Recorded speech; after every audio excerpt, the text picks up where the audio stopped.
Bienvenidos a un nuevo programa de Se Dijo. El día de hoy tenemos invitado aquí en el estudio, así que vamos a hacer un repaso rapidito de lo que ha estado ocurriendo en la provincia de Mendoza y en el país y el mundo también en estos días. Y después nos vamos a meter con uno de los temas, creo, más importantes de la semana para la provincia. Vamos a arrancar hablando un minutito, chiquitito, de lo que ha pasado en Estados Unidos, la Argentina Week.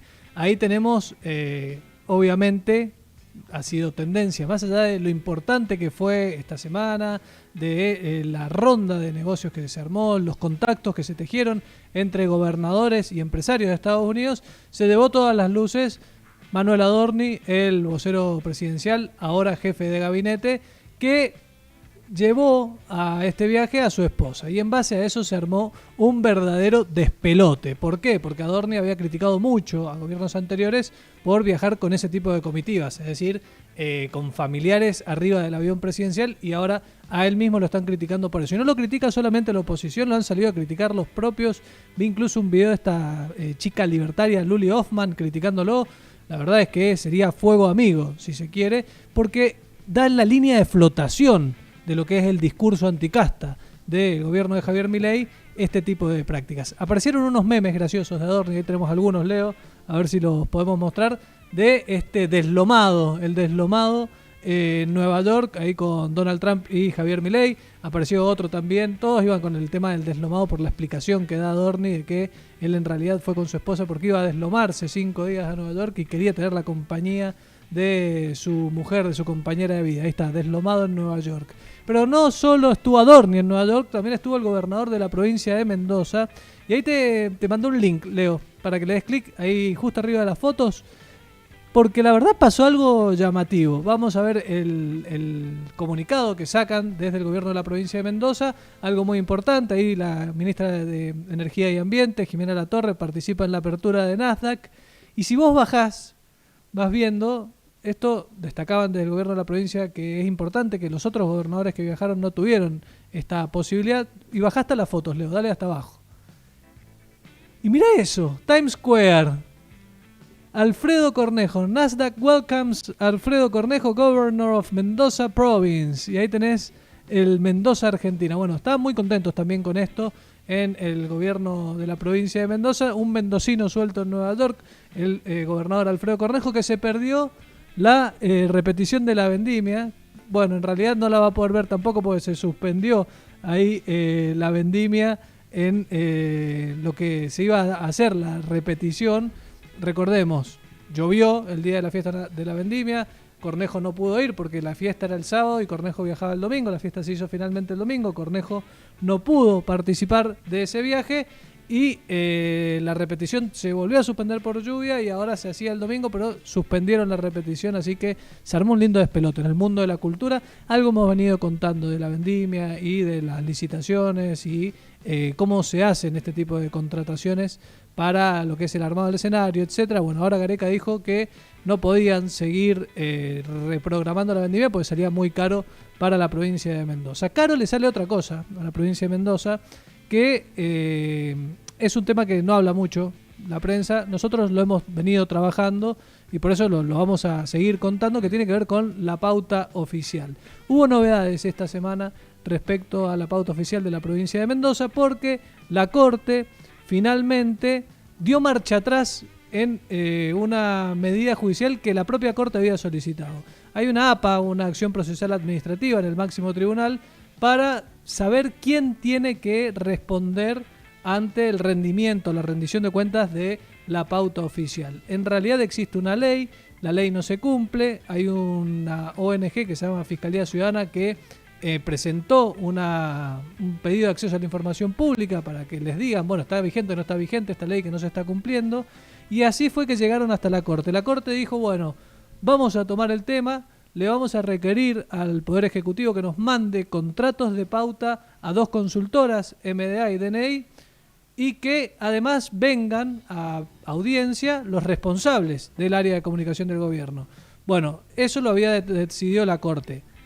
El gobierno y la Oficina de Ética Pública presentaron acciones para que eso no se haga efectivo, diciendo, bueno, en realidad acá hay una cuestión de legitimación de que no los denunciantes no tienen derecho a pedir esto y esto no tiene que ver con si la ley está vigente o no.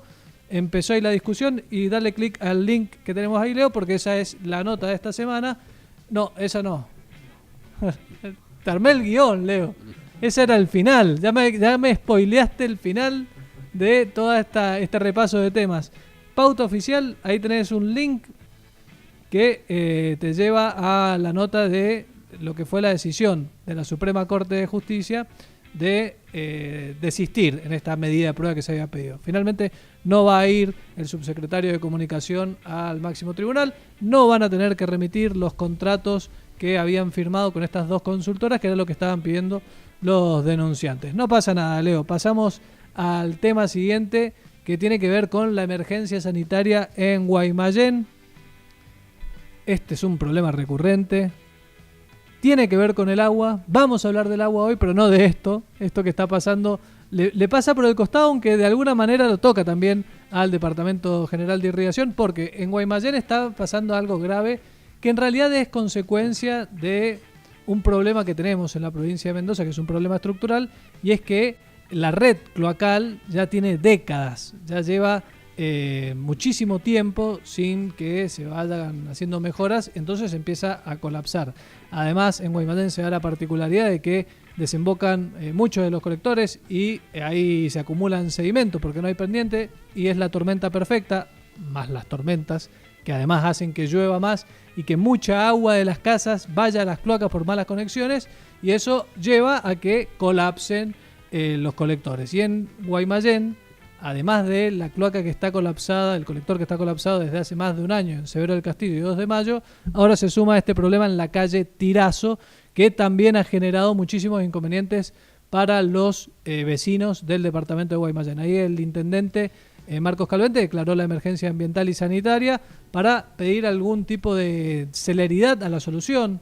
Ahí depende mucho de AISAM la solución, y no es una solución sencilla, porque se pueden hacer parches, bypass, pero la solución de fondo tiene que ver con la inversión que están haciendo para renovar los colectores cloacales. Y ahora sí, habiendo concluido rápidamente, le he puesto poder de síntesis al repaso del día de hoy, vamos a meternos con otro tema vinculado al agua, pero que tiene que ver con el agua subterránea de la provincia de Mendoza. Ahora sí, Leo, la nota del fallo salomónico. Es un fallo, para empezar, que tardó 13 años en llegar, porque esta es una causa que se abrió hace 13 años, pero es un fallo que viene de alguna forma a traer claridad y a ordenar un tema que es esencial para la provincia de Mendoza, que es el agua de riego, el agua subterránea y el recurso más importante para la vida, ¿no es cierto? Y acá vamos a hablar un poquito de lo que ha sido este fallo, que habla sobre estos pozos que se hicieron en Agrelo hace ya varias gestiones, durante la gestión de Eduardo Frigerio al frente del Departamento General de Irrigación, que luego se judicializaron y que tardaron 13 años en resolver en la justicia si había que cegarlos o no. No voy a hablar tanto yo de esto, porque hoy tenemos la posibilidad de entrevistarlo aquí en el estudio del medio a Sergio Marinelli, el superintendente del Departamento General de Irrigación. Muchas gracias por la paciencia y muchas gracias por haber venido, Sergio. Gracias por recibirme y permitirme también explicarle a la audiencia de ustedes cuál es el proceso que se va a seguir con este tema. Bueno, acá la prensa siempre estuvo medio ansiosa con este tema de que no se resolvía, pero me imagino que para el Departamento General de Irrigación en cierto punto también era urgente o era importante que se definiera de qué manera iban a resolver este conflicto. Sí, yo siempre hablo, cuando hablamos de cualquier tema vinculado al recurso hídrico, hablo de cuentas. La principal cuenta es la cuenta de agua. Sí. Entonces no resolverlo significaba poner esto en el debe, porque la están usando, sin saber si a futuro le van a usar o no. Si no le van a usar, bueno, iba a ser una posibilidad de sumar más recursos al acuífero, pero en definitiva en todo lo que hemos estado haciendo, cuando hemos estado otorgando incluso los permisos para darle a aquellos que habían quedado relegados en las 2 gestiones anteriores a la mía. Porque recordemos algo para que se ubique la gente. ¿Por qué pasó lo que pasó con Frigerio y estos pozos? En ese momento había un montón de gente anotada que había pedido hacer una perforación en esa zona. Sí, 84 creo que que tenían preeminencia. Sí. Bueno, ¿qué pasó? La única forma de burlarlos y dárselos a ellos era una legislación que permitía dárselo a los consorcios. Simularon un consorcio, dijeron hay agua, porque estaba restringido, pero Sí. no prohibido. Un restringido significa que está en equilibrio y que hay que ser muy cuidadosos en no dar permisos para que no tenga luego un déficit que afecte a los terceros que están explotando o que en el futuro tenga implicancias, digamos, también de perjuicio a los que están usando ese acuífero. Bueno, con ese ardid se burló la preeminencia del derecho que tenían los anotados anteriormente. Entonces, como después los permisos los dieron de manera individual, bueno, ahí saltó la liebre, hablando en criollo, y después de 13 años la justicia dijo no le corresponde, tenía razón, irrigación con la gestión que le sigue, Claro. de Álvarez, en mandar a cegar los pozos por orden en su momento del gobernador, que creo que ya había asumido Paco Pérez. Ujú. Ahora, la gestión que vino, y bien, mandó ordenar a cegar los pozos, porque la verdad que estaba mal otorgados. mal otorgado el proceso. Pero siguió diciendo hay agua porque dijo vamos a ser más prolijo y le vamos a dar la posibilidad de sustitución de alguien que traiga un pozo en la misma cuenca, puede hacer un pozo acá. Sí. Y vinieron, pero no le dio la posibilidad de hacerlo justicia con los que ya venían anotados de antes, o sea que los volvieron a burlar. Entonces, cuando yo llego, aconsejado como consta en la foja 1 del expediente que inició ese proceso de reordenamiento en el año 2017, lo primero que hago es llamar a toda esa gente, mediante un edicto obviamente y comunicación pública. Sí, los que todavía estén interesados, ratifiquen, lo tienen, no me acuerdo si eran 30 o 60 días para ratificar. Ratificaron, no fueron todos los originales, pero fue una buena cantidad. Los ordenamos, como dice la ley, por orden de llegada y con una ratificación por parte de los organismos técnicos y científicos que tenemos en el país, el INA y el ILA, procedimos a, la UTN incluso hizo el análisis de este tema y así consta en el expediente, se procedió con ese volumen de agua a empezar a dar los permisos respectivos. Cuando estábamos por cumplir de darle al último, se presenta ante la justicia, ya se habían presentado a pedir nuevos, que no estaban en esa lista. Sí. 5 o 6 personas jurídicas y alguna física que después han sido objeto, digamos, de sospechas durante mi gestión, diciendo que había similitudes con el proceso anterior. Por eso quiero explicarlo. Está bien, vamos a entrar en eso también. Bueno, entonces, ¿qué hicimos nosotros? Le dijimos, no, esto es para los que estaban ratificados. Fueron a la Corte y la Corte les dijo, sí, considerarlos, ponerlos en la lista, están en la lista. Cuando terminamos de dar los permisos, así lo dice claramente con nombre, apellido, toda la resolución 631, entonces ahí quedaba agua remanente, quedaba agua y había gente en la lista que se habían sumado después validados por la Corte. Bueno, ahí se procedió a establecer una resolución que permitió lo que no permitía en ese momento saber qué había pasado con los niveles, porque estábamos justo a punto de medirlos y procesarlos. Una vez que pasó eso, salió la 125, donde volvimos a ratificar si había o no un volumen disponible de agua y en función de nuevos reclamos que podían ir a la justicia, en la cual íbamos a perder, terminar de completar la lista que se había sumado no con los originales, sino después de darle a todos los originales y hacer justicia con lo que no hicieron. Uno hizo trampa y el otro no lo salvó. Nosotros sí lo salvamos. Entonces en ese marco lo dimos. Bueno, ahí están mezclándose dos temas que queremos hablar de los dos temas. Uno es el fallo con los pozos de Agrelo, que como decimos tardó 13 años en la Corte en decir que efectivamente estaban mal otorgados porque habían formado este consorcio, esta cámara, para saltearse los lugares en la fila. Recordemos, eran 84 los anotados y habían solo 22 pozos que iban a autorizar, o 19 perforaciones creo que fueron finalmente, y se las dieron a este consorcio, a los que integraban ese consorcio. Esa fue la trampa que determinó la Corte habían hecho y por lo cual correspondía que cegaran los pozos. Finalmente dijeron, bueno, ya han hecho la inversión, no los vamos a hacer cegar los pozos, le vamos a dar la posibilidad de que se gestione un permiso precario a través de irrigación, que ahora te voy a pedir que expliques bien un poco eso. Y después el otro tema que decía que mezclaba es el de los pozos, nosotros decimos los pozos de Elstein, pero ya enseguida nos metemos con ese otro tema, bueno, que es el que sigue la resolución 125. No lo mezclo. Volvamos al fallo. Todo el proceso. Está bien, pero ahora como que... El contexto que hay que darle separo, para que se entienda. Claro, lo separo para que se entienda y no se mezclen los dos. Bueno, perfecto. La Corte ha fallado con 3 posiciones diferentes. Sí. Una minoritaria unipersonal, del juez Adaro, que entendió, y creo que sale una nota en algún medio justificando su posición, que dando los argumentos de que Sí. había que dar la concesión y que había que sigan explotando sin ningún tipo de inconveniente. Otra mayoritaria que fue la de cegar los pozos, que fueron el resto de los miembros Sí. de la Corte. Pero después aparece una posición mayoritaria dentro de ese grupo que da la salida salomónica.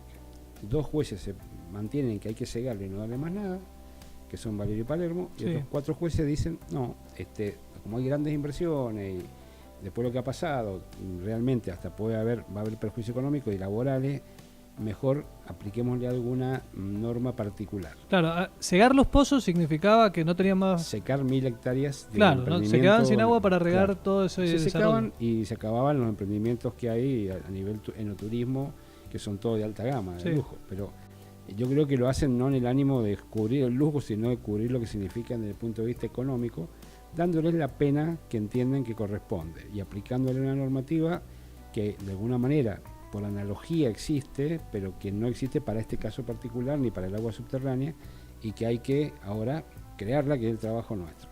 Entonces, ¿qué dice la Corte? Dice la mayoría, que finalmente Sí. saca el fallo, dice, bueno, para que sigan, hay que aplicarle lo que hacen para el agua superficial del río Mendoza, que darle un permiso precario. O sea, si ellos se avienen a esto que estamos dando como salida, nunca van a tener una concesión, nunca. O sea, nunca van a tener la certeza de tener una concesión a 50 años, que es una suerte casi de derecho, diría yo, a explotar por 50 años el pozo. Segundo, van a tener condicionalidad. O sea, ya hay una condicionalidad temporal y una condicionalidad que tiene que ver con el agua disponible en la cuenca. Estas 2 cosas las tiene que decir irrigación. Y además, cuando deciden aplicarle la 944, que es la resolución del Tribunal Administrativo que establece cómo se otorgan los permisos precarios en todos los ríos, también establece una particularidad, que es que para los del río Mendoza, esos permisos son por 10 años y tienen que pagar un fondo potrerillo, que lo vamos después a generalizar a los otros ríos también. ¿Qué es el fondo potrerillo? Cuando alguien entra a tener agua de la cuenca, que nunca estuvo ahí porque no tiene derecho, ni lo va a tener, tiene un permiso precario, tiene que pagar un valor llave que se le dice que es para ser parte de esos usuarios. Ese valor llave, ¿cómo se calcula? Está calculado y está en el presupuesto, que es un valor por metro cúbico, donde están contempladas todas las inversiones que hicieron el resto de las propiedades que usan el agua, con distintas clases de derecho, a lo largo de los últimos años, para poder tener una mayor eficiencia y que les alcance el agua. Eso es un estudio económico, se hizo en su momento, se actualiza anualmente con el presupuesto, está fijado, pero además la Corte dice que irrigación, además de aplicar todo esto, podrá, a través del tribunal, tener, digamos, los criterios necesarios para aplicar un valor en particular a este fondo potrerillo. Aquí hay además, por lo menos en la gestión anterior lo hubo y en la mía hay muchísimo más, inversiones en estudios que nos van a permitir llegar a tener hasta una suerte de calculadora del agua en esos acuíferos restringidos para dar definitivamente transparencia absoluta. Entonces, ese fondo potrerillo se va a discutir, ahora se está discutiendo técnicamente, tienen que pagar la deuda porque de todos creo que solamente 2 han venido pagando, el resto no pagó nunca y no podemos ejecutar porque estaban con esta medida judicial. Claro. Entonces tienen que pagar la deuda, pagar fondo potrerillo en caso de que acepten la medida judicial, y de ahí en más le vamos a dar un permiso precario por 10 años, pero técnicamente están estudiando los técnicos de irrigación cuál sería la temporalidad para asegurarle un caudal determinado. ¿Qué quiero decir con esto? Ellos, cuando se pidieron los permisos, si usted tiene un permiso para hacer un proyecto productivo de 50 hectáreas de viña, se calcula agronómicamente cuánta agua, qué volumen de agua, qué cantidad de agua le hace falta anualmente para atender 50 hectáreas de viña en condiciones de una buena performance. La resolución dice el 50% de eficiencia para el riego agrícola. Nosotros hemos cambiado esas cuestiones y estamos exigiendo mucho más, un riego tecnificado, en un periodo de tiempo corto. Ellos ya lo tienen todo el riego tecnificado.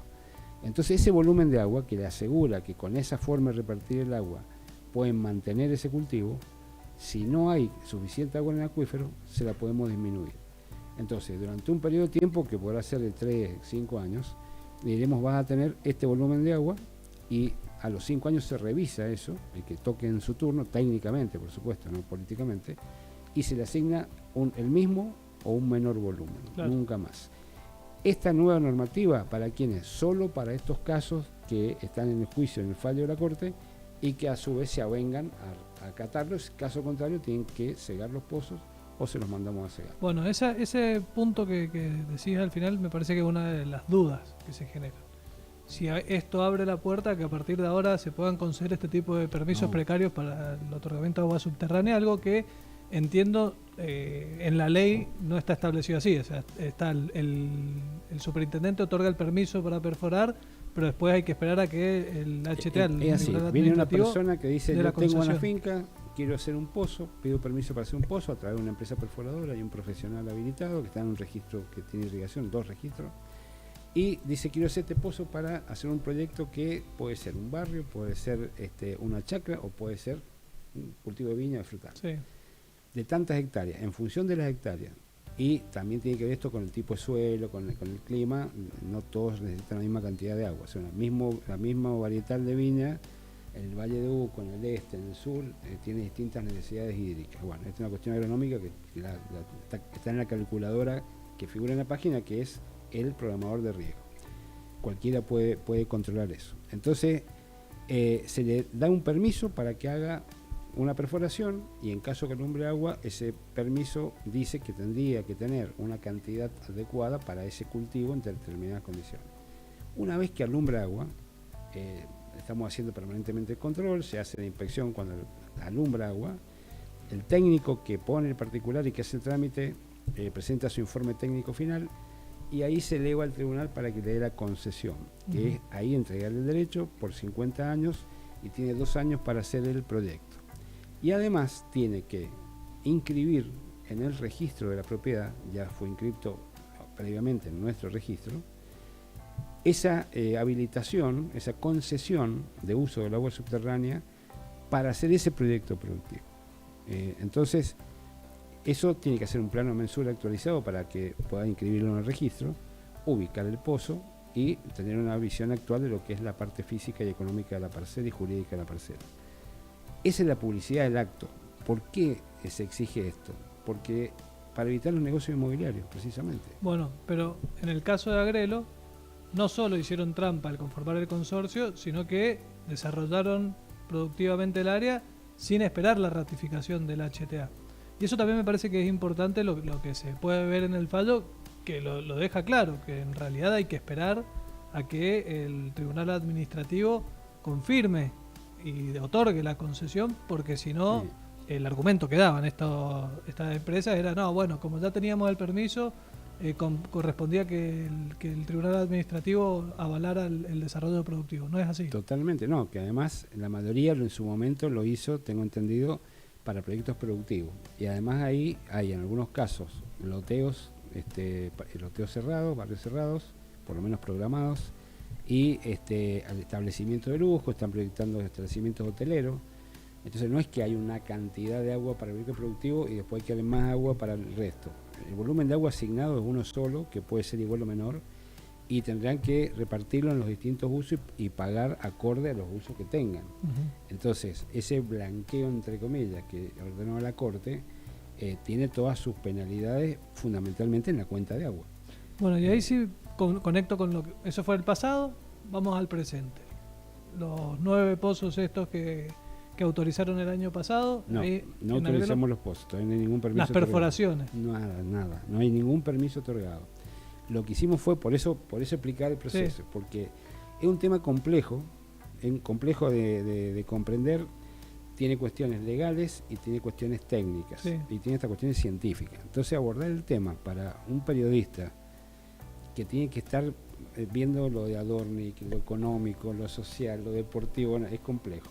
Están con el tiempo, entonces yo entiendo que cueste que esto se conozca a fondo. Y es un tema tan aburrido que, salvo que se nos interesado, nos cuesta que nos escuchen. No los periodistas, todo cualquiera, digamos. Bueno, por eso expliqué yo el proceso. Estos pozos que dije ahora son solo la normativa nueva para los actuales. Los pozos que hicimos nosotros. Terminamos de darle los permisos a todos los que habían sido salteados. ¿Permisos de qué? Permiso de perforación. Bueno. Algunos de esos ya iniciaron, ya tienen la concesión y ya iniciaron su proyecto productivo. Eso es lo que yo decía. Hay 3 que no lo hicieron y se fueron revocados esos permisos. Eso aumentó la cuenta de agua que había. Cuando la Corte dice, tenga en cuenta el caso de Cresud, que es lo de Elstein, Sí.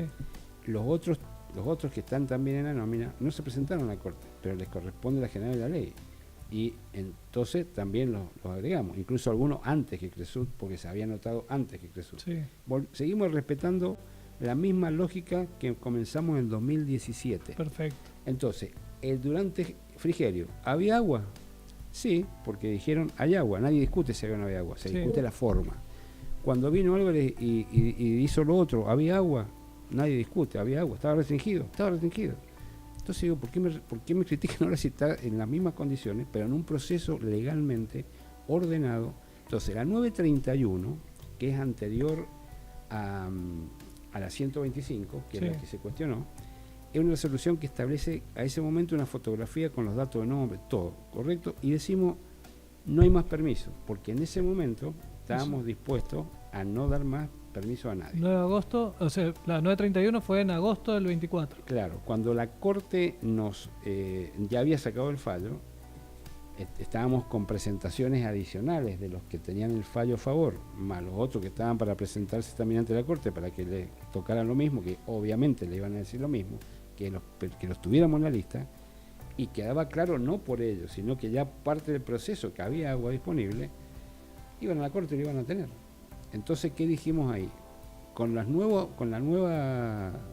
información, que fue la que no teníamos al momento de la 631, y sí teníamos la 125, no solamente que se mantuvo ese volumen de agua que había quedado disponible, sino que además los niveles dieron bien, y la radiografía del acuífero que se tiene hasta ahora, de los últimos años, lo que he hecho siempre es medir niveles. No sabemos cuánto sacan porque no se le pide el dato a la gente, no hay caudalímetros en todos lados, y se conoce medianamente la recarga. Y hemos venido avanzando en eso. Entonces, ya cuento otras medidas que hemos tomado para que esto se pueda hacer. Entonces, por eso sacamos la otra resolución donde decimos que se está en condiciones, ratificamos los volúmenes de agua disponibles, tomamos en cuenta lo que la Corte nos dijo, que están esas acciones, y que en caso de que se soliciten los permisos, tendrán que hacer algunas acciones en particular, como son, para fulano, poner estación meteorológica, hacer un par de pozos adicionales para monitoreo, bueno, o sea, una serie de medidas técnicas que tienen que ver con la condicionalidad que tiene ese acuífero a futuro. Como Claro, hay una, está bueno porque esa es una de las Perdón, dudas entonces, que había. ahora, pero me anticipo porque para evitar futuros males mediáticos para mí. No le he dado ningún permiso, los han pedido, después, obviamente, y cuando completen la tramitación, se los vamos a dar, porque está legalmente y técnicamente en un proceso, como el que expliqué, que ha tenido muchas objeciones. ¿Y quién miró esto? Pues las objeciones pueden ser de cualquiera, y yo comprendo, y me parece bien que los periodistas desconfíen, y que investiguen, y que averigüen, y que pongan los temas. Y yo me he caracterizado por poner todos los problemas, no que iba a decir basura, todos los problemas que tiene Mendoza, especialmente los problemas, arriba de la alfombra. No he dejado uno solo, los que venían de antes y los que se me han generado durante mi gestión, porque si uno no visualiza el problema, nunca busca la solución y menos la encuentra. Entonces, estos permisos se van a dar. Los estudios que estamos haciendo son para que quede claro aquí para adelante, que cualquiera pueda visualizar qué está pasando en ese acuífero. Mañana, lo he invitado a usted y a los periodistas interesados. Hay un seminario chiquito, el lugar es chico porque en realidad es un seminario interno donde van a exponer la gente del INA, la gente del ILA y la gente nuestra, cómo se ha mejorado el modelo conceptual de los acuíferos restringidos. ¿Qué quiere decir modelo conceptual? Esto está bajo tierra. Los hidrogeólogos, a través de diversos estudios, es conocer cómo está conformado, cuáles son las capas que tiene, y cómo es la carga, cómo es la recarga, cómo es la descarga. Lo que no sabemos qué volúmenes traen. Y un modelo, a partir de las mejoras y el conocimiento que hemos ido adquiriendo durante este tiempo, entre los estudios que habían, el modelo matemático que permitía saber el volumen de agua que había, que era muy aproximado porque tenían pocos datos, que era del INA del 2004, ahora va a haber un nuevo modelo matemático que nos va a decir si el año que viene, o dentro de 5 años, o dentro de 10 años, la recarga que había es de tanto, baja tanto, o si los pozos que están sacando agua sacan más agua, ¿qué va a pasar con el acuífero? Y nos tiene que decir qué va a pasar con el acuífero. Y en la medida que año tras año sigamos cargando información con una metodología y con un modelo validado, cada vez va a ser más exacto. Entonces, ese camino es un camino virtuoso. ¿Qué hemos tomado como medida adicional? Medir. Sí. Entonces, salió una... Primero, para bueno, no... es que ahí está donde genera dudas. Bueno, o sea, por eso, es que en nadie agosto, en agosto no había, después en febrero sí, ¿qué es lo que se ve? Esas eso está en el expediente claramente indicado, y mañana lo invito a que le pregunte a los son científicos, porque son organismos técnicos científicos, que le contesten esas preguntas. Porque es un tema complejo, por ejemplo. Yo no puedo, fue un año que hubo más agua de lo habitual, salimos de la crisis hídrica. ¿Cómo se miden ese tipo de situaciones? ¿En qué momento? Bueno, es un tema que a mí me excede, e incluso hasta usted, capaz que los técnicos especializados en eso nos lo pueden decir. Hoy Serrat decía algún dicho que es popular: desconfía y acertarás. Yo comparto ese: desconfía y hay que desconfiar. Y sobre todo de los que estamos en cargos públicos, está bien que haya que invertir la carga de la prueba. Cuando haya duda tenemos que hacer explicar. Yo soy republicano rajatabla y no me molesta.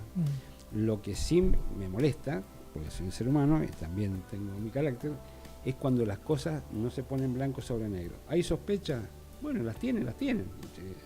¿Hay dudas? Bueno, hay que explicarlo, pero démosle todo el contexto. Bueno, ahí yo lo que quería... la gente que juzga y que no tiene tiempo y es un tema aburrido, pues si no ve una partecita y que juzga mal, o sea, no, y es un tema complejo. No sé si me explico. Sí, y ahí recién decía que la Corte, lo que resolvió la Corte respecto a los casos estos de Cresud, etcétera.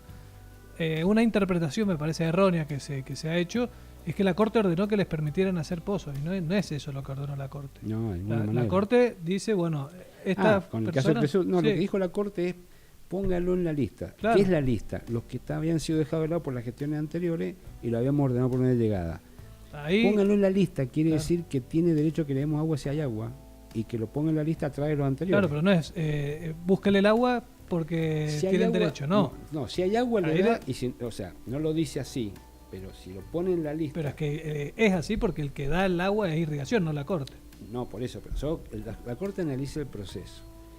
El proceso decía: tengo esta disponibilidad de agua y todos estos que han ratificado, le voy a dar agua en orden.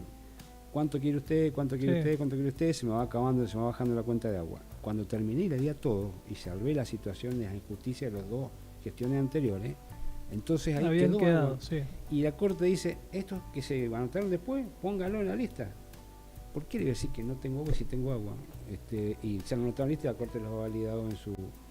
Ese es el punto. No, la Corte dijo póngalo en la lista. Políticamente... No dijo hay agua. Pero yo le voy a confesar algo a ustedes y su audiencia. Yo lo pensé mucho esto, porque yo sabía que iba a haber despelote. Ahora, porque si uno lo ve de afuera, hasta de buena fe, hay muchos que hablan con mala fe, por supuesto, pero de buena fe, tiene algún parecido con lo anterior. Yo reconozco que es así. El que no conoce el proceso, el que no me escucha, el que no ve toda la historia, y tiene un parecido. Entonces hay razón, yo entiendo que hay razón para escoger. Por eso necesito explicarlo y contar lo que está en el expediente escrito. Entonces, ¿por qué se los vamos a dar si lo piden? Porque precisamente al estar el agua, la Corte dice: pónganlo en la lista. ¿Qué significa estar en la lista? Que están pidiendo agua y que si hay agua hay que dársela. Sí. Entonces, ¿pero quién determina si hay agua? Irrigación. Irrigación, pero no lo hace. Por eso, no hace eso. Pues no es una opinión del superintendente, o sea, no, por eso, es un estudio técnico avalado. O sea, por eso digo que es un error decir que la Corte dijo que les dieran los pozos, porque no es así. La Corte dijo: ténganlos en la lista, y después irrigación evaluará si hay agua o no hay agua. Dice, si al ponerlo en la lista, significa que tienen derecho a pedir el agua, y que si hay agua hay que dársela. Sí. Eso significa. Es más, hay fallos en el Valle de Uco que la Corte nos ha dicho: déselo, y tiene que, a los que ya le dio, no hay más agua. Sin agua, no hay más agua. En el Valle de Uco no hay más agua. Determinamos de ordenar a los que se podía dar en los sectores que habíamos creado que se podía dar. Dele agua a uno o a dos casos que hubo y reubique esos derechos, o sea, sáquele a los que le dio una parte para darle a esto, que ya le habíamos dado. Claro. Es difícil. O sea, yo le doy a usted un permiso para que usted haga 50 hectáreas de viña, o 30 o 10, lo que sea. Y le doy un permiso a él para que haga otro proyecto productivo. Y vengo dentro de 2 o 3 años y le digo: ¿sabes qué? Pará, no, te tengo que sacar. ¿Vos ibas a hacer 50? No, tenés que hacer 30. Claro. ¿Vos ibas a hacer 20? No, tenés que hacer 5. ¿Por qué? Porque hay uno nuevo que le tengo que dar agua. Y es complicado. Bueno, hay que hacerlo. Los fallos, ¿qué pienso de eso? Y tengo que ir a la Corte, es que los fallos de la Corte se respetan. Bueno, ahí yo creo que aparte esto genera mucho interés. Sí. Yo dije, va a haber lío, ¿qué tengo que hacer? ¿Me podría haber hecho el tonto y no haberle dado los permisos? Sí, la verdad, los permisos, no le he dado los permisos. Haber abierto el camino, podría haber buscado por el lado algún atajo para evitar tener que llegar a darle los permisos. Y ver que bien Marinelli, le tapó a Alten, que es amigo del presidente, que no sé qué. Pero no es mi naturaleza. Yo creo que yo estoy ahí para cumplir la ley, hacerla cumplir, y las normativas y lo que corresponde.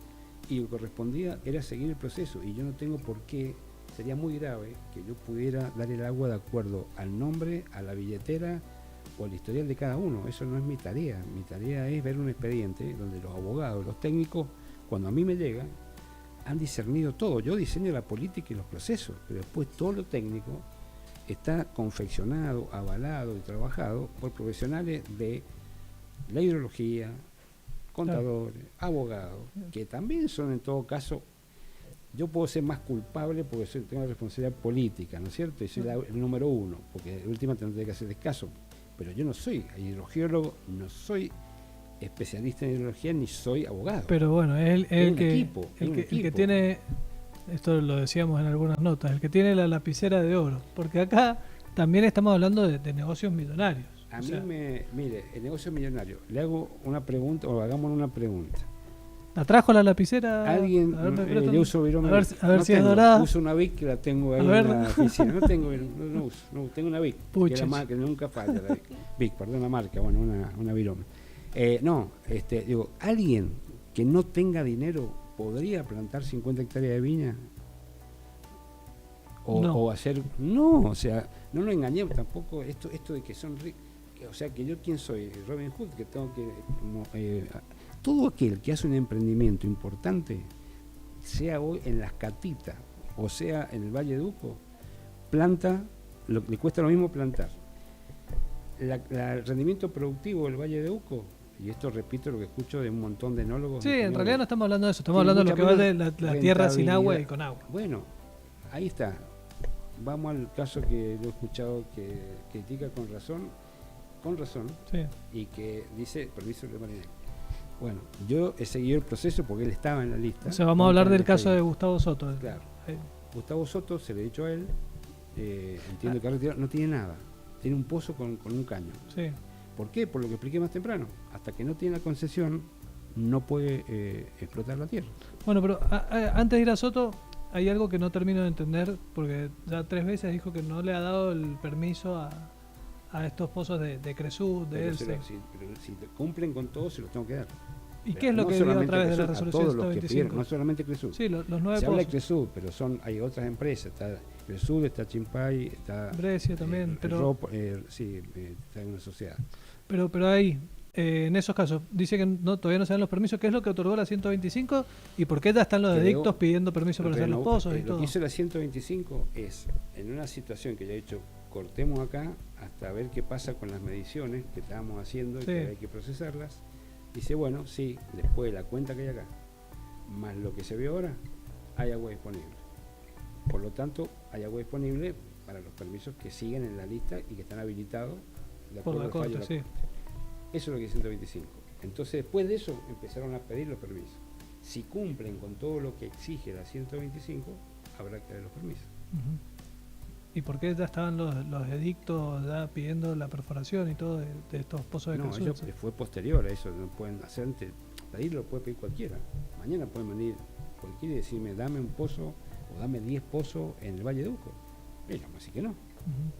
Porque ahí, antes de ir al caso Soto, que también me interesa charlar sobre ese caso particular, ahí está también otra de las dudas del fallo y las implicancias que tiene. ¿Qué pasa si, acá voy a suponer, no estoy diciendo que va a pasar esto, pero qué pasaría si avanza?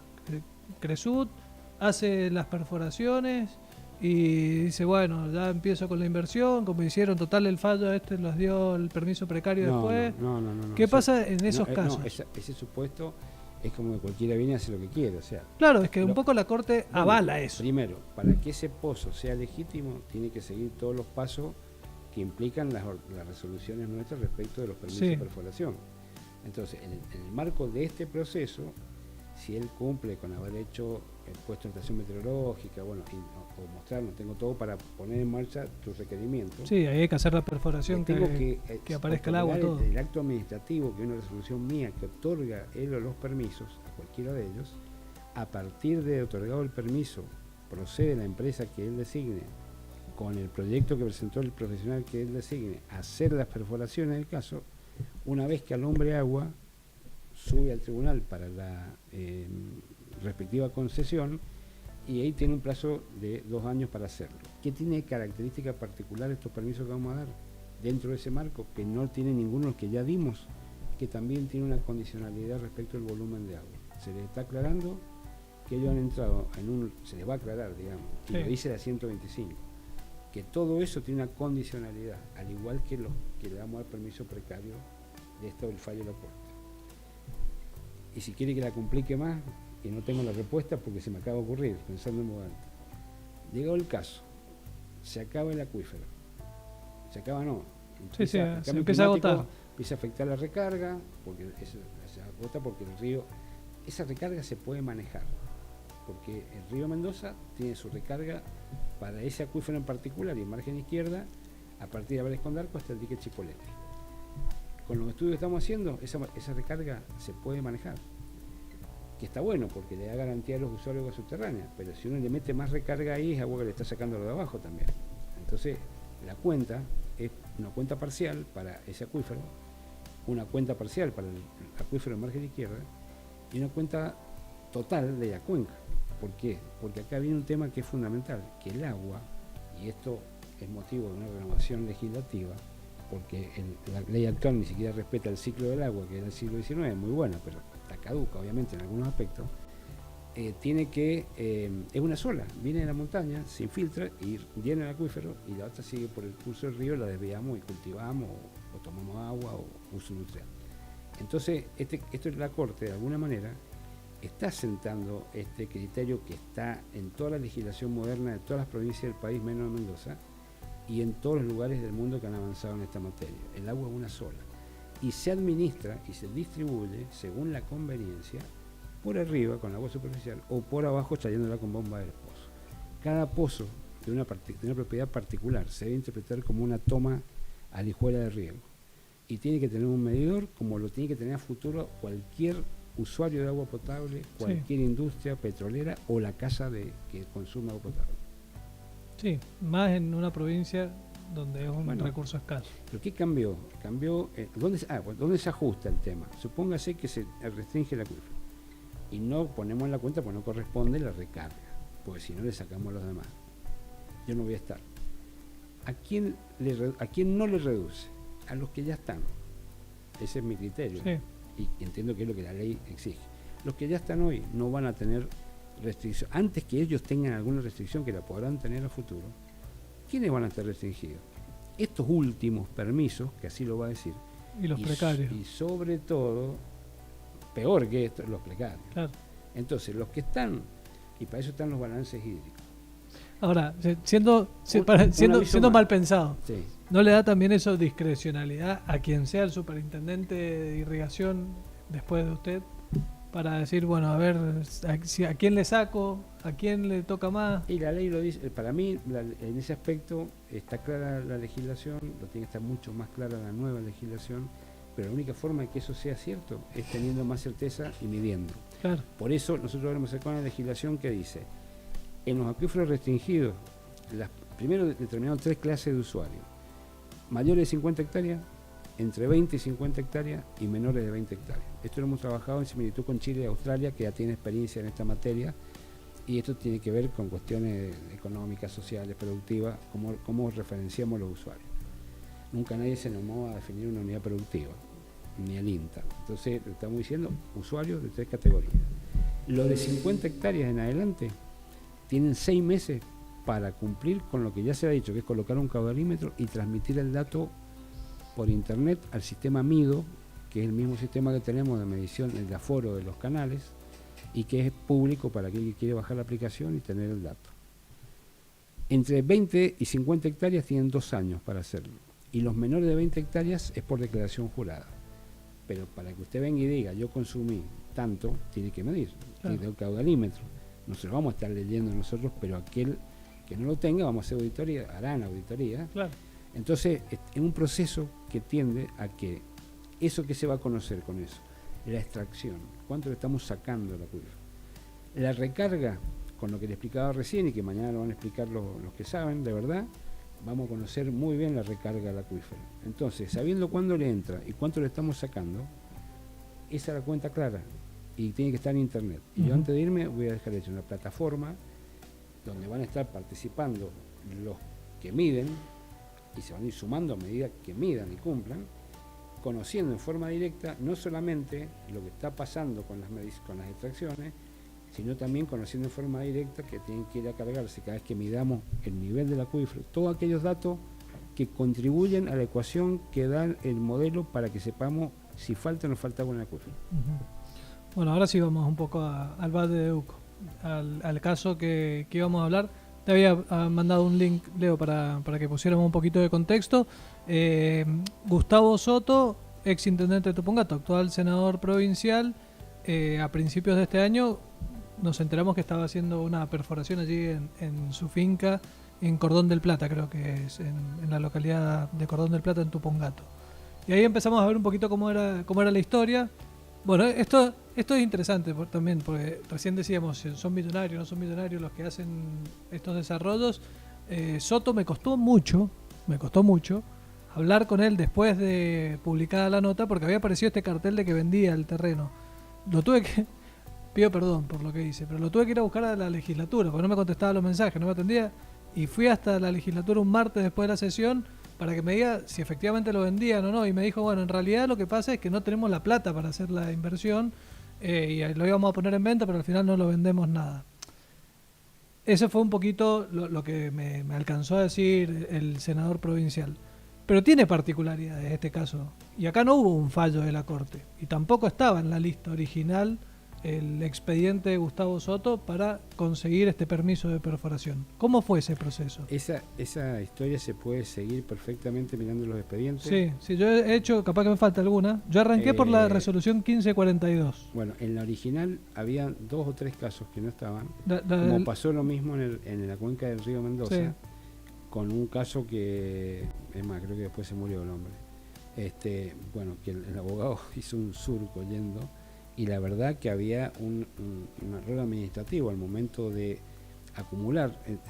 Tengan en cuenta vamos en orden como hicimos al principio. 4.000 expedientes en trámite que heredé yo, de los cuales hemos avanzado en 400 con las concesiones. Esos 4.000 tenían permiso de perforación, inicio de proyecto productivo sin haber sido elevado al tribunal. Si yo se los elevo al tribunal, el tribunal tiene 30 días y si no decide, hay que automáticamente la concesión otorgada en las condiciones que se dio el permiso. Por eso hemos acordado con los consejeros que no lo subo hasta que no esté claro el tema. Entonces yo me estoy comiendo, digamos, un montón de expedientes que yo tengo desde que yo inicié, hay más lo que se han ido sumando después, es una cantidad de expedientes tremendo. En ese tema no teníamos GDE todavía, era papel, ahora tenemos GDE y estamos escaneando todos los expedientes para que esté todo claro, digamos, y se puedan seguir desde afuera, incluso por internet. Bueno, hubo 3 o 4 presentaciones que habían quedado fuera y que estaban hechas en tiempo y forma. ¿Fuera de qué? Por eso le digo que vayamos en orden. 1542 es la resolución, que decía, crea el registro de otorgamiento de permiso de perforación. Claro. Esa en el año 2017. Sí.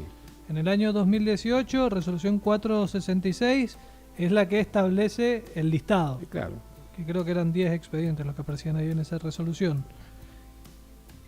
Y ahí sí, vamos a esto que está explicando. Año 2018 aparece el listado, año 2024 resolución 0187. Ya venía de hacía rato, sí, el reclamo, y se verificó el reclamo de que realmente fuera cierto o no.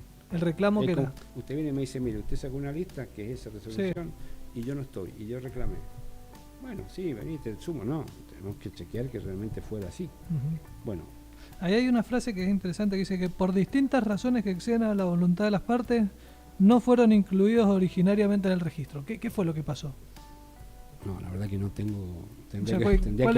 ¿Por qué no se incluyeron? Sinceramente, tendría que leer Sí. El texto completo para poder dar una respuesta. No tengo en la cabeza el tema. Yo me acuerdo cómo fue la cosa, no solamente de él, es más, de él me reclamaba y me decía, me están jodiendo, porque... Y tenía razón, por eso después lo incluimos a él y a otros más, no es el único caso. Eran cuatro. Si no Aliaga... si no fuera Soto, sí, Soto no habría y dos problema. más. Lo que pasa es que como es Soto el problema porque fue intendente, la verdad. Y ¿o no? claro, y sí. Si fuera Juan Pérez no habría problema. Bueno, tiene los mismos derechos que los demás, es un finquero de toda la vida, han tenido con su hermano, y lo que él me ha explicado, lo mismo que le dijo a usted, o sea, la verdad que pusimos hasta el último peso en perforar, pero ¿qué pasa? Que pensando que la uva iba a repuntar, no voy a decir yo lo que pasa con la uva, que todos están diciendo que es una situación muy mala de comercialización, y que es productor desde hace 3 años que cobran lo mismo, y bueno, pero no tiene nada, y se lo dije a él y lo entendió, porque vos no tenés nada, Gustavo, tenés un pozo, tenés un agujero en la tierra, hasta que no tengas la concesión no tenés nada. La publicidad del acto es la escritura que tiene que incorporar la inscripción en el registro que tiene que hacer el escribano, plano de mensura mediante previo. Con lo cual, si uno quiere hacer un negocio inmobiliario y tiene un permiso de perforación y va a venderlo, en la escritura traslativa de dominio no va a aparecer absolutamente nada, con lo cual no va a poder decir tengo un derecho. Solamente lo va a tener cuando tenga la ratificación de la HTA. Exacto. Ahora, en este caso decía no hubo un fallo de la Corte. ¿Por qué decidieron ampliar el expediente o el listado? Porque se comprobó que había sido previo a la fecha en la cual emitimos esa resolución que no los incluyó. O sea, no se judicializó, directamente fue una resolución administrativa. No, porque quedó claro, es que no teníamos motivo nosotros para ir a la Corte a decir, o sea, directamente lo que hace el Estado es decir, no te doy bolilla, o sea, y él tendría que haber ido en todo caso a la Corte. Eso había pasado con el resto pero de la porque los otros fueron el otro caso, sí. Y fueron fuera de términos. Nosotros dijimos, tienen tantos días. En el caso aquel lo que hicimos fue, además de la ratificación, buscar todos los expedientes para saber cuáles tenían o no derecho. Si venía a ratificar a alguien que no estaba, no podíamos aceptarlo. Bueno, en el caso de estos otros se agregaron después. Estos se agregaron, no recuerdo el año, pero empezaron a pedir permiso. Hasta hubo una discusión en el seno del tribunal si lo admitíamos o no. Bueno, la mayoría dijo no corresponde. Bueno, entonces no corresponde. Y por eso le contestábamos que no. Claro. Y después finalmente vino eso. Bueno, y ahora entiende por qué jorobó con la lapicera de oro. Porque en el caso de Soto, por ejemplo, una resolución yo siempre lo agrega... lo digo y se lo ratifico acá en cualquier lado. Yo soy hoy, porque el superintendente, hoy es Marinelli, mañana será otro. Si no es la lapicera de Marinelli, es la lapicera del superintendente. El superintendente. La super lapicera, ahí está. El superintendente de delegación, antes. y lo digo acá en todos lados, es el que tiene el mayor poder formal y el que tiene el menor poder real en esta provincia. Un tomero, a los efectos prácticos de lo que se dice en un papel, tiene mucho más poder porque es el que efectivamente le está entregando el agua a una finca, o quitándosela o no dándosela. En el agua superficial, en el agua subterránea no está el agua subterránea, el que tiene poder, que se cree que es el dueño del agua, es el que tiene el pozo. Sí. Entonces, si no lo medimos, traigo una anécdota, que ya a esta altura es una anécdota. Cuando yo empecé la gestión, mandamos un cornejo a la legislatura en su primer mandato un proyecto de ley que hablaba de, a los efectos de hacer un plan hídrico, un plan de sequía, cuáles iban a ser los ejes sobre los cuales se iba a poner el plan de sequía. Entre los fundamentos poníamos varios artículos de las distintas leyes, la de aguas superficiales y aguas subterráneas. Sin decirlo, habíamos puesto toda una serie de principios a tener en cuenta para sobre esos rieles hacer un plan de sequía, precisamente para respetar la ley y no perjudicar a nadie. Uno de ellos era la transcripción de un artículo de la ley de aguas subterráneas, que era que cuando hubiera una sequía extrema y era necesario, podíamos usar un pozo de un particular para volcar agua al canal, que es lo que siempre ha estado registrado si mañana uno quiere ir a un acuífero restringido y hubiera una inspección de cauce, puede hacer para reforzar el agua superficial un pozo aunque esté restringido el acuífero, lo cual me parece una irracionalidad. Claro, si el agua es una. El agua es una, lo tengo que sacar de esa potestad. Claro. No así para agua potable porque el derecho humano al agua es lo primero. Entonces, Hay un montón de cosas que hay que seguir cambiando y que tocan intereses. Entonces, cada vez que un gobierno, pero en particular con el tema del agua, uno hace algo, aparece quien está beneficiado y quienes están perjudicados. Entonces siempre hay conflicto, siempre hay conflicto. Entonces la única forma de hacerlo es midiendo y que sea visualizado por la gente ese número y que sea creíble ese número.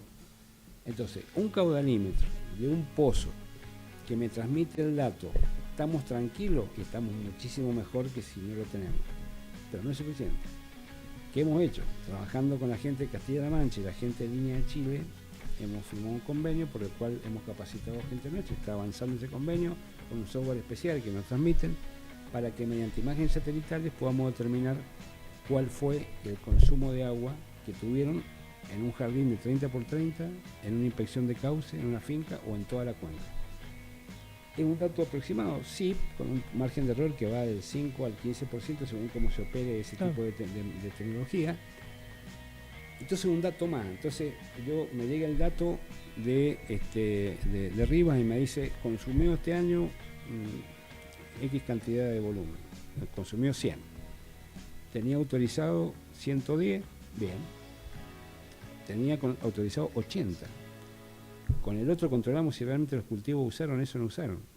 Yo sospecho que en muchas fincas y en muchos lados debe haber un cañito por abajo que no vemos y que quizás esté dando agua en otro lado o para otro uso distinto al que le estamos dando. Claro. No le quepa duda que pasa eso. Y si no se controla es muy probable. Y no tenemos ojo en claro. Tremendo territorio. Entonces por eso a veces, ¿cómo no se dieron cuenta y lo denunció en buena hora? Si lo que tiene que hacer la gente es denunciar.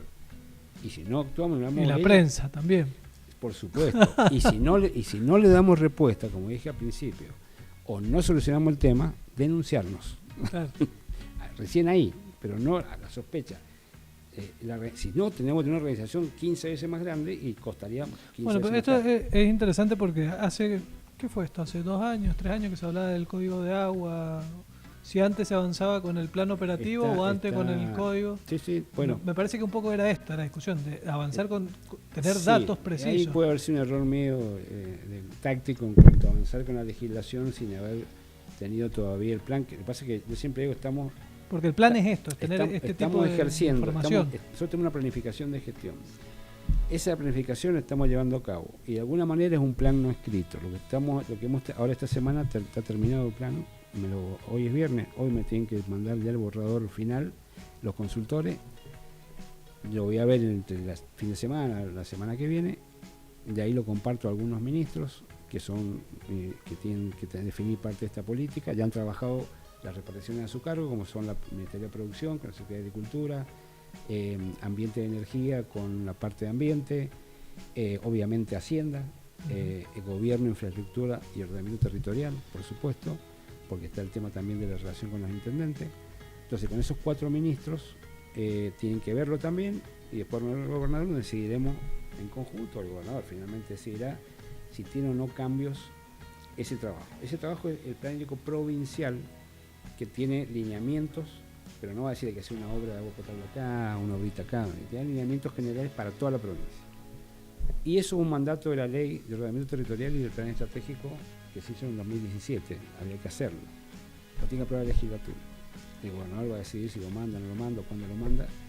Y el plan solo, para que se ejecute, como apunta a una forma determinada de distribuir, una forma determinada de controlar, necesita que exista medición volumétrica. Sí.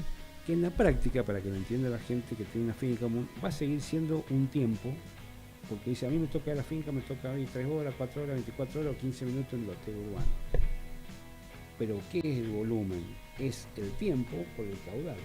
¿Y cómo sabe que el caudal que va es el que tiene que estar? No es más claro. o menos. No sabe, porque no se mide. Son las vueltas de rosca. Una vuelta de rosca, un palito acá, bueno, a ojo buen cubero. ¿De quién? ¿Del inspector de cauce o del tomero? Del tomero. Sí. Es el poder real. Pero ¿cómo se le quita el poder real?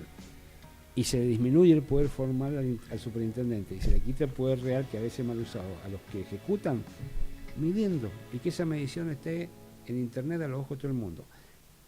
Dentro de unas... Cuando sí, en realidad a los ojos del regante, que hasta el regante puede ver. La semana que viene, yo lo voy a invitar a que entre a la página, ya hoy puede entrar a la página de internet, ir a mapas de distribución en servicio y van a aparecer las cuencas. Toca la cuenca, ¿cuántas inspecciones hay? ¿Cómo es la red de riego? ¿Dónde se aporta el agua?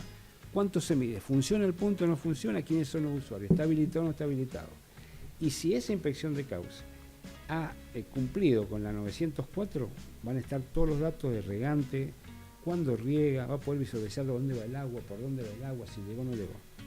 Y lo mismo con los acuíferos más adelante. Nosotros vamos a mostrar lo nuestro, nuestra obligación, que es la red primaria. Entonces vamos a mostrar la cuenta de agua desde el pronóstico y cómo cada inspección ha ido pidiendo el agua y gastándola. Y vamos a mostrar, se va a poner en tiempo real dónde está el agua y cómo está la red y dónde están los puntos de entrega. Bueno, la última, lo hablamos un poquito antes de empezar, pero me parece que es interesante por todo lo que estamos hablando, de tener datos claros. Viendo la página de irrigación ahí en el Digesto, vi un montón de gente que está renunciando al derecho a riego y le preguntaba si tiene que ver con lotes de barrios privados que tienen que pagar un lote de 300 metros como si fuese una hectárea y no utilizan el agua de riego, entonces empiezan a renunciar.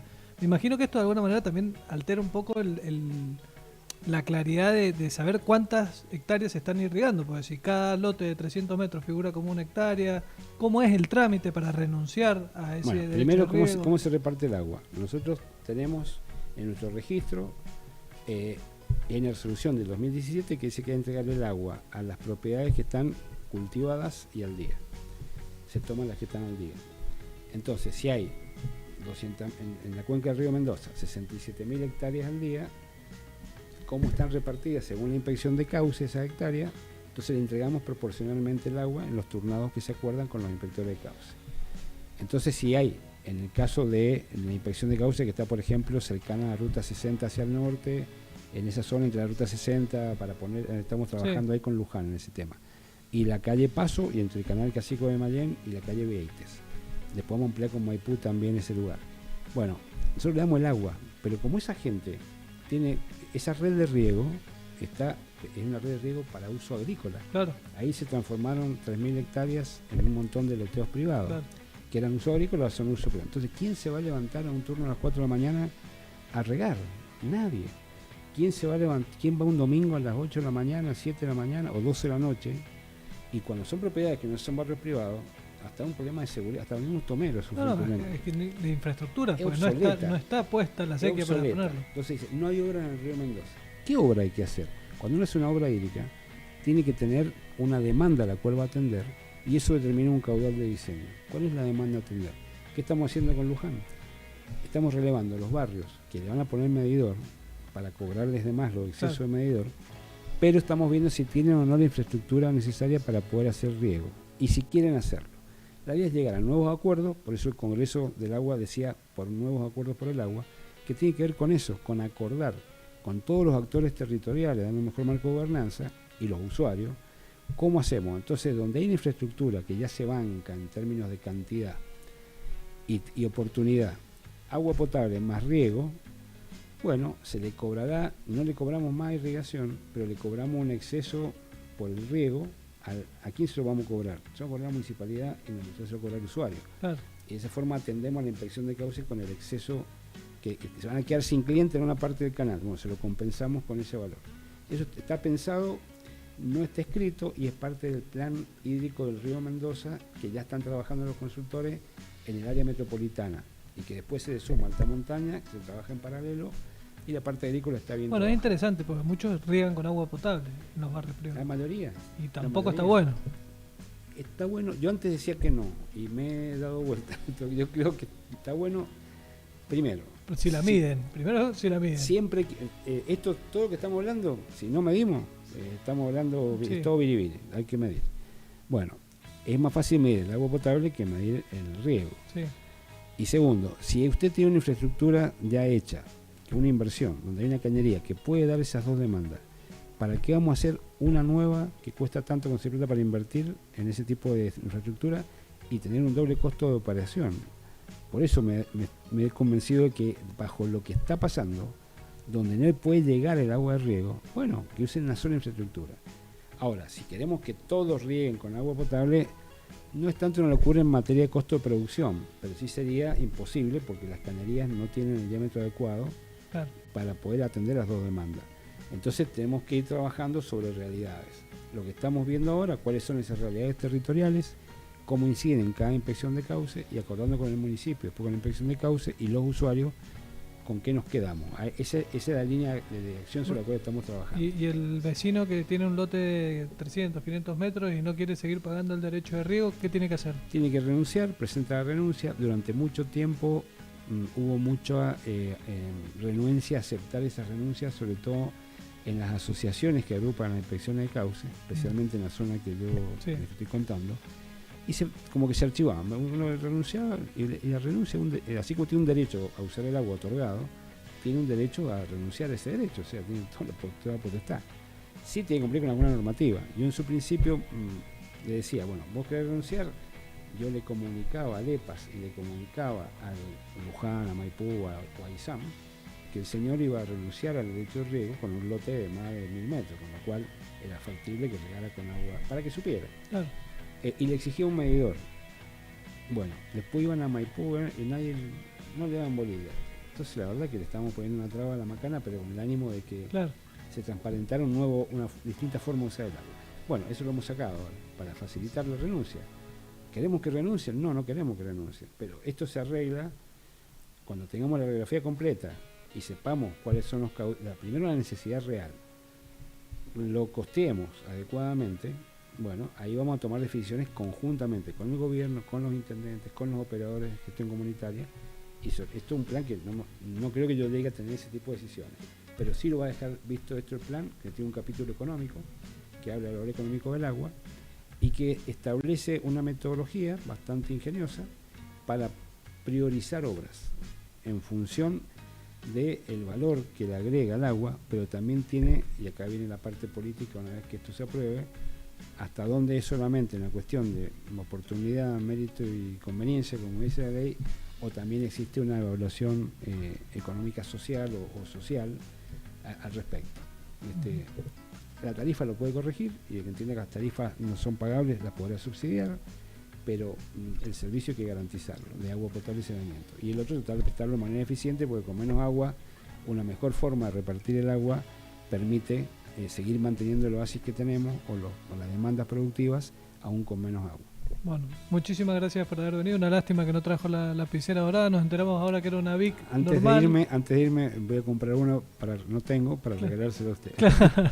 Pero bueno, nada, creo que hemos aclarado muchos temas. Hemos seguido varios de estos temas acá en el medio. Hemos escrito mucho sobre los pozos de Agrelo, sobre los pozos nuevos de Agrelo y sobre el pozo de Gustavo Soto ahí en Tupungato.